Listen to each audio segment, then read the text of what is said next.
I was going to ask what the plan was, but that works. No, there is no plan. No plan. Cool. And here is Peter Watkinson, CEO, owner and CEO of Australian Energy Renewable Labs. Research. Research Labs. I've been saying renewable. Sorry. Yeah, Nice. Gift up your company name. Great. Good work, Dave. All right. Give us a brief history, because you're Aussie, technically a startup, but not startup with a 30-year history. Yeah, which is a really unique situation to be in. But original AERL dates back to the early 80s, sort of in the pioneering days of the industry. And it was born out of the development of the first maximum power point trackers, which just didn't exist back then and really made a big difference on the economics of PV back when your solar panels were like $800 for an 80-watt panel. 80 watts! Yeah, 80 Those were watts. the days. So, you know, getting 25 to 30% more out of your $800 panel made a big difference. Yep. So original AERL was born and it sort of started that journey. Industry was much smaller back then. But unfortunately we lost the founder in 2008 and the business kind of just sort of fizzled out after that. It was one of those one-man sort of show, sort of engineering businesses. But we decided, series of events, decided to relaunch the company in 2018 and have been sort of diving back into the industry on sort of the wins behind the sort of the battery movement. Yeah, so what range of products do you have? Yeah, so we've got now we've got some really nice lithium phosphate 5.1 kilowatt hour battery modules, Which we're going to install today. Yep, and pre-wired cabinet. But you know, we've been in the standalone power space now for quite a few years. So we do PV chargers, communications gateways, a whole bunch of other DC to DC power application products. But yeah, mainly standalone power stuff. Well, here's the gateway, so we're going to install that as well. So we've got a cool little gateway, which will talk to the DI. Yes, it will. Yep. So it'll talk to the DI. It also talks directly to the batteries over CAN bus. Connects back to the AERL cloud servers, which we have a nice web portal on too, so you can see what everything's doing. Fantastic. And we have one of the battery management boards. We will take the cover off a battery, but it's basically a bunch of cells and the battery management thing. I'll do a separate teardown analysis video of that, so stick around for that. So this is the only battery that you do? Yeah, so at the moment, so this is the new is one? just the latest and greatest, so 48 volt, 5.1 kilowatt hour life squared. So it's a 16S prismatic battery. Cells are manufactured by a company called Great Power, which is basically kind of the... Yeah, tell us the history. It's very interesting how they're intertwined, all these companies. Yeah, give us the brief. Yeah, that part of the world has kind of got its own Silicon Valley thing going. But basically, the founder of BYD and the founder of Great Power were college roommates, both chemical engineers, and both wanted to start battery companies. And both did start battery companies, actually, but they both had sort of different ideas about it, and now they are two of the biggest LFP manufacturers globally, and have quite the friendly rivalry going on.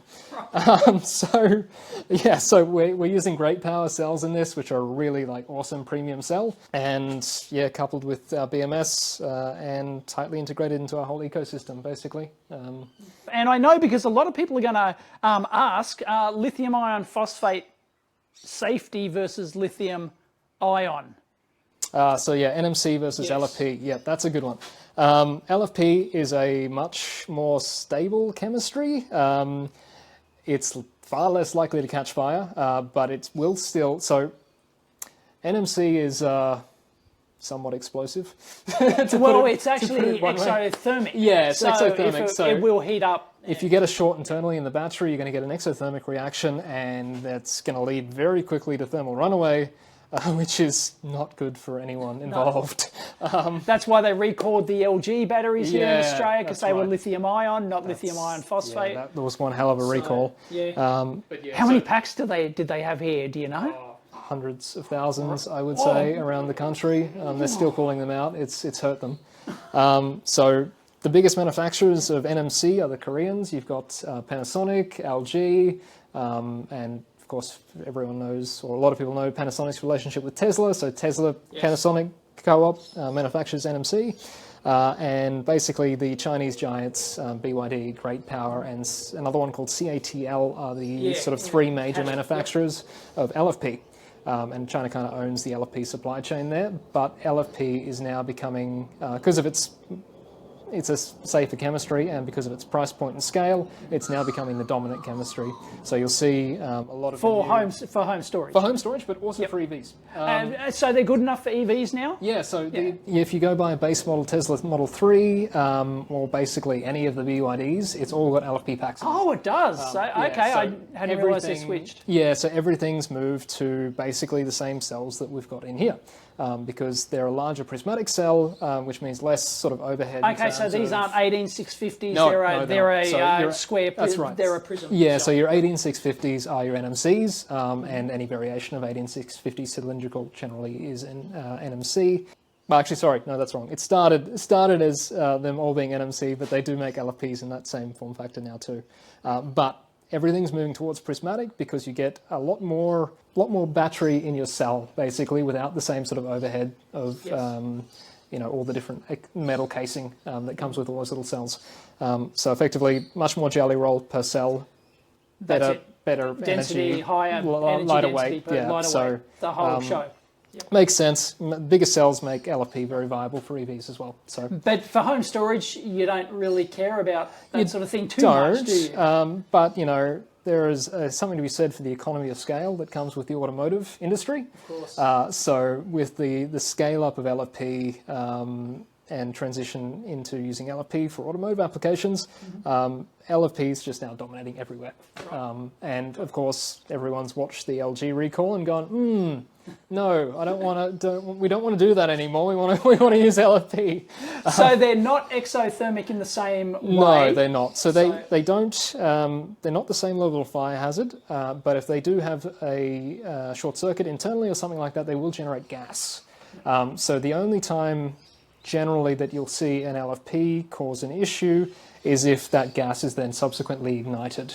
Right. So you've got to have a secondary source to ignite it. That's right, yeah. So whereas the NMC will, it'll self-ignite very quickly. It'll self-immolate and, Yeah, and then everything else is... So we're good to install in the garage, is what you're saying? Yeah, that's right. We just won't use any barbecue lighters around it. All right. That's it. That said, installing in garage does still... come on. There are a whole bunch of Australian standards that you have to adhere to. The standard particular, if someone wants to do a lot of bedtime reading, it's like 100 and something pages, is 5139. And that just lays out all the ground rules around, not putting it in front of the front door, not putting it beneath a habitable space, good backing, your safety circuit breakers and things like that. So technically you can install these yourself because they're 48 volt. Yes. But make sure that you do... still meet the compliance. Yeah. You got to be compliant because if you're not compliant and something happens, you've got a loose connection or something like that, and it does cause a fire, you're going to be in trouble. Yep. Let's talk about this rack briefly. What have we got here? So this is our 6-way pre-wired battery cabinet for the Life Squared. So we have everything in here you need basically to just slot the modules in and plug and play. We've got our 600 amp DC bus, 100 amp per battery, that you effectively just connect off through to your so we'll be joining into here today. Yeah, and, absolutely. That's it, via a giant breaker in there. So that's absolutely... So that's our DC, 2-pole DC circuit breaker that'll be between this cabinet and the day inverter. And that's kind of basically it. Well, the only other thing we need to run is a Cat6 comms cable between the batteries and the inverter. Yep. And the inverter will self-detect the batteries, and that's kind of it. Got it. But DI, technically, you were telling me that DI don't technically support your battery, but you support them in your firmware. Yeah, so instead using a generic protocol, so to speak. So we don't. Yeah, we haven't actually worked with day to integrate the product, but the industry is moving at the moment towards a little bit of standardization around battery protocols. So there's a couple of particular brands in China that were very dominant for a number of years, and so what started happening is rather than everyone doing custom integration work with every new product that came, people started just go, well, we'll use their protocol because it's already integrated with that inverter. Got it. So now there's a couple of key protocols in the industry that just work with everything. Excellent. And we're now very, very close to a standard battery comms protocol, and these use that. So effectively, that just talks straight to the day. Fantastic. But there's some inverter manufacturers out there which will still lock you into their battery. So there's there are a number of inverter manufacturers out there. Some of the more dominant ones, because they have the sort of pull to be able to do it, that are basically gone. They used to support other batteries, and they've gone, yeah, you know what? We'd rather sell a battery. So you can only use our battery now, and we're changing our protocols to proprietary protocols. So yeah, if you're looking at a hybrid inverter, definitely have a look at what batteries are supported and whether they're sort of open to different batteries. Because like if you go with a the Fronius hybrid inverter, which the name has. I was considering that. You can only use a BYD battery box with that. Basically, that's the only thing they support. So then they have a nice little cushy relationship there that makes that happen. And then N-phase are super special. N-phase, you need your own specific N-phase battery. Yeah. So there's quite limited hybrid inverters out there that actually are really flexible. The Day is kind of one of the more unique ones in that space that lets you do basically anything with it. They've just given you the hardware to sort of configure it in any way you want, which is quite cool, makes them quite unique, which is why they are sort of being relatively dominant in some of the markets they play in. What is your main market for these? Actually, standalone power. So we do a lot of work with the Australian utilities, building systems to disconnect power lines on edge applications. So someone ran the numbers a few years ago and realized having, like 50 kilometers of power lines and having 2 customers hanging off the end of it doesn't actually make economic sense. And around the same time, this sort of, the battery tech and the charge to inverter tech all got to the point. It was all ramping up at the same time. Yeah, it was getting to the point where it was like, it's actually pretty good now. This stuff works. It's really reliable. So why don't we snip the poles and wires and put some standalone power systems and save ourselves a buttload of maintenance cost? So we've been doing a lot of that. Right. But we also do like standalone power systems. If you've got a cabin that's doesn't have the grid connected or you want to disconnect, we'll design a whole power system for your application, basically. So it's pretty busy. How much is the residential? Do you really even tap the residential at all? Yeah, we do, but it's kind of like mum and pop farm stuff. Oh, it's more farm. So anything, a little bit more rural. Yep. In terms of, this is the first real product we're doing that is like, coupled with something like the Day is a true residential product. If you've got a house with solar, you might have noticed recently that your feed-in tariffs are down there. Yes. And it sucks. So we're all suddenly getting power bills again. Yay. Yeah. But hey, the solution to that, and the reason you're getting power bills is because of the fact that you're using power at night when the sun's not shining. Exactly. And you're buying that from the grid at a rather high rate because that also gone up. So the solution to that is there's tons of excess potential generally during the day. Often we're not home, so we're not using the solar, and we're not, that energy is just not being generated. The solar panels are sitting there idle. So the solution to that is put it in some batteries.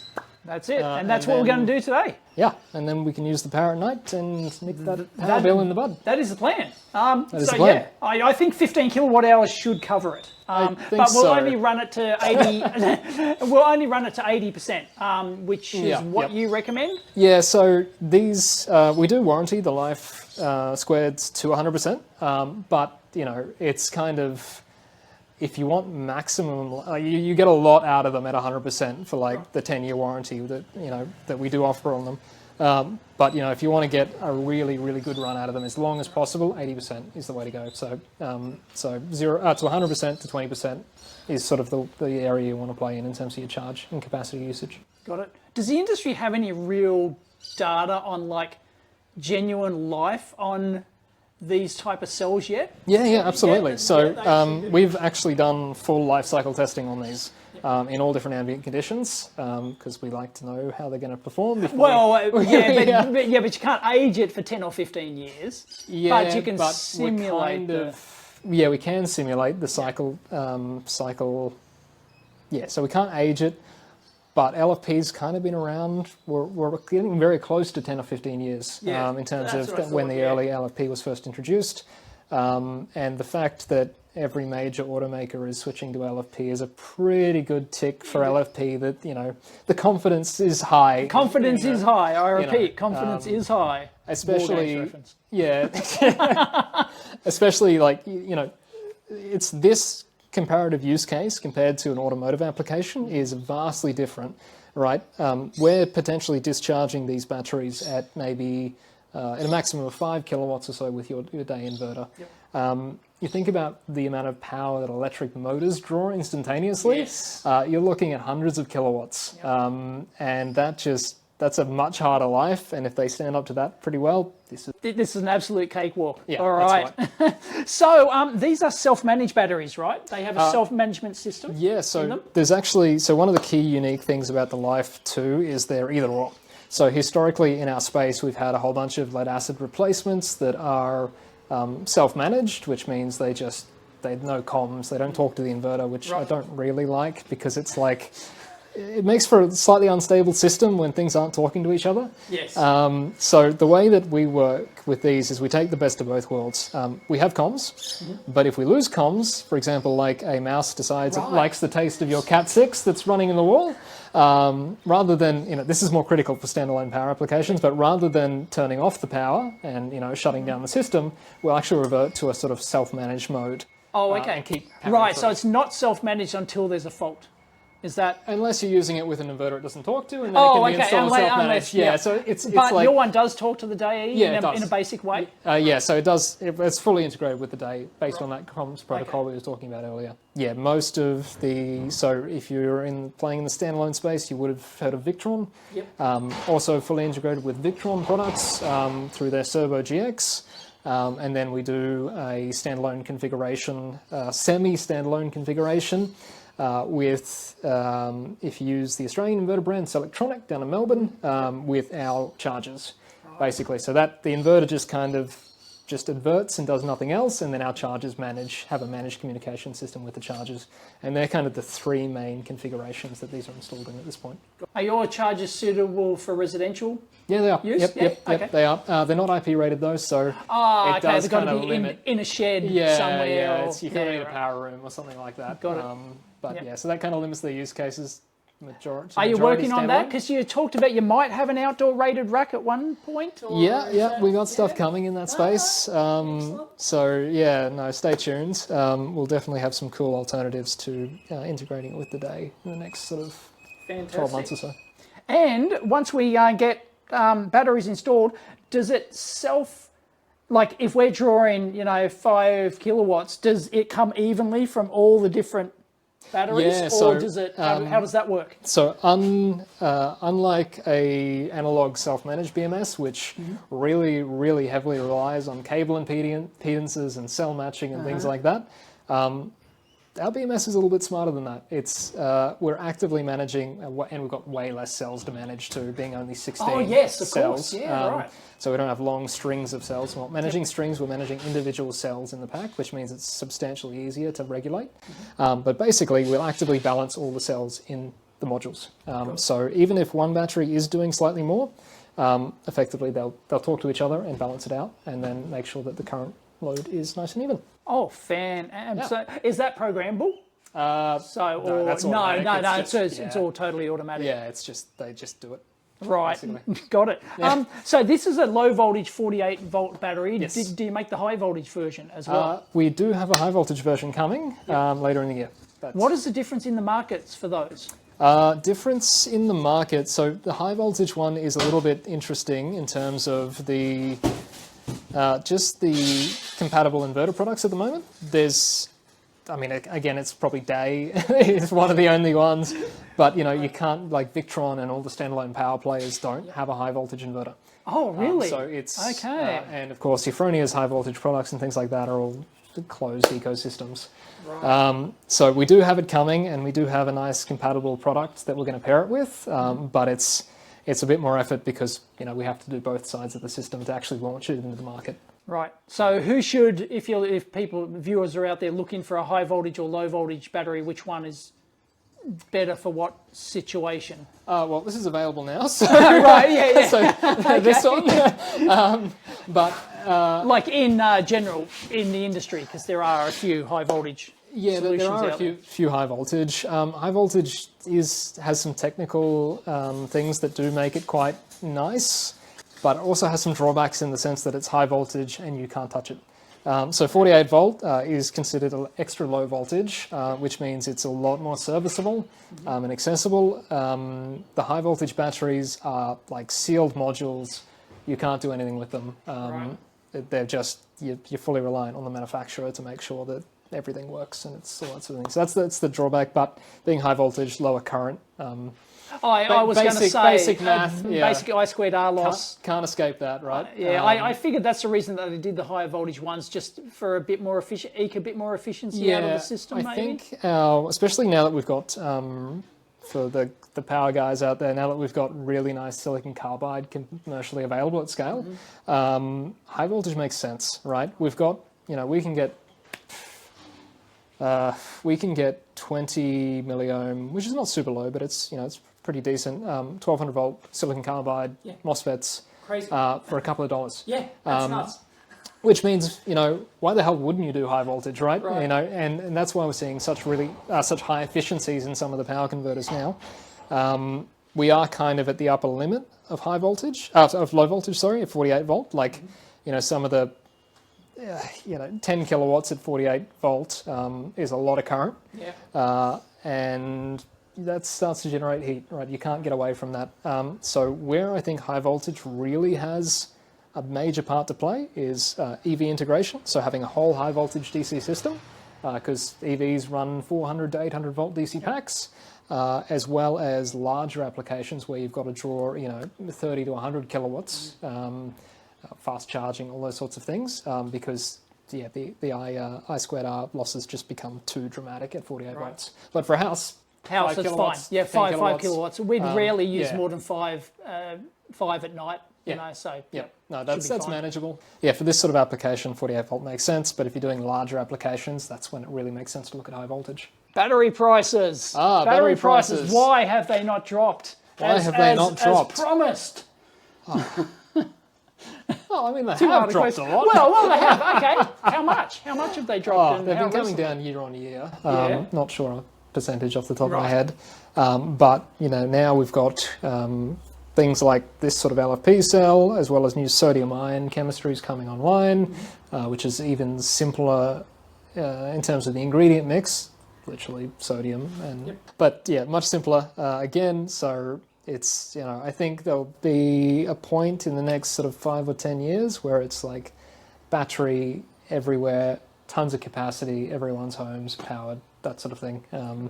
It's on that trajectory at this stage. So. And can the US ramp up their manufacturing or not? Well, that's going to be interesting. We're going to find out over the next 24 months. Stay tuned. But, we've already got somewhat of an oversupply in China at the moment. So if the US ramps up their capacity as well, it's going to be really interesting. Like, I think we'll see a lot of companies taking big hits because effectively they'll be forced to sell below cost to try and survive. And then some level of consolidation in the industry, and then we'll see what it looks like on the other side of that. But it's going to be crazy if they get that capacity online as well.